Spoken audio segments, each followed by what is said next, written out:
Ce matin circulait sur les réseaux, en ce mois de mai 2020, une nouvelle passée à peu près inaperçue. Une grande banque nord-américaine demande dorénavant à ses clients de justifier tout leur retrait d'espèces. Que ce soit 100 $, 500 $, 1000 $ ou davantage, ils doivent dire pourquoi ils choisissent de recourir aux espèces. On retrouve ici une tendance forte également à l'œuvre en Europe. On sait qu'en France, il est interdit de procéder à toute transaction en espèces de plus de 1000 €. On sait qu'un certain nombre d'établissements bancaires, dès qu'ils sont confrontés à des retraits supérieurs à 1000 ou 2000 € dans le mois, demandent à leurs clients de les justifier. La guerre aux espèces a commencé. Elle se traduit aussi par la suppression des guichets bancaires. Essayez de trouver un guichet de retrait d'espèces ouvert à Bruxelles et vous m'en direz des nouvelles. Tout ceci s'exerce sous la pression des banques centrales qui veulent réaliser la monnaie digitale de banque centrale. Tout ceci se réalise sous la pression d'une planète numérique et digitale qui souhaite que tous les paiements soient désormais exercés par voie numérique, ce qui aura de graves conséquences. Parce que ces conséquences sont triples. La première, c'est naturellement la destruction de toute transparence. Les espèces vous permettent de procéder à des achats anonymes et en clair, de faire ce que vous voulez de votre argent. Avec l'argent digital, ce ne sera tout simplement plus possible. Tout achat sera tracé, il pourra être retracé dans l'histoire et il pourra être porté à votre préjudice. La deuxième conséquence, c'est un contrôle absolu par les banques centrales, non seulement du volume de monnaie en circulation, mais aussi des épargnes et des comptes excédentaires de tous les contribuables et de tous les citoyens.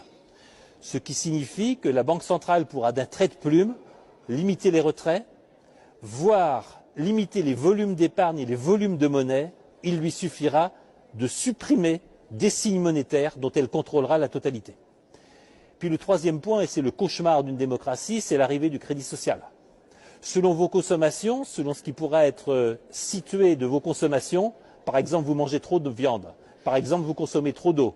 Par exemple, vous roulez trop fréquemment en voiture et vous ne savez pas justifier vos déplacements. On pourra vous attribuer un crédit social, faire varier votre impôt et faire varier votre niveau de taxation. C'est ce qui a déjà lieu en Chine, mais c'est ce qui se prépare dans nos démocraties. Et voilà le réel point qui est en question. Je peux parfaitement comprendre que pour des raisons de contrôle de la masse monétaire, de contrôle de l'inflation et de reprise des masses considérables d'argent créées à partir de rien, les banques centrales se soucient d'un contrôle accru sur la masse monétaire. Je peux le comprendre. Mais nous devons voir que ce sont nos démocraties qui sont en danger en adoptant des systèmes et des éléments techniques qui sont aujourd'hui le propre des régimes totalitaires. La propriété privée est un élément fondamental de nos démocraties.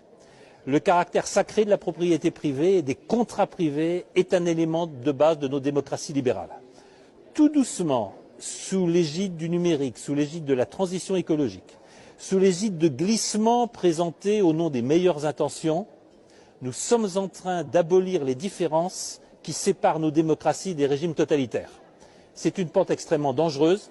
C'est à nos politiques de réagir, c'est à nos politiques de reprendre leurs responsabilités, c'est à nos politiques de ne pas abdiquer devant les experts, les savants, les comités et les big tech. Si nous ne prenons pas le contrôle des techniques digitales, numériques et de l'intelligence artificielle, ce sont ces techniques qui gouverneront nos sociétés, qui décideront de notre épargne, de nos moyens de consommer et de vivre, et c'en sera fini de nos sociétés libérales.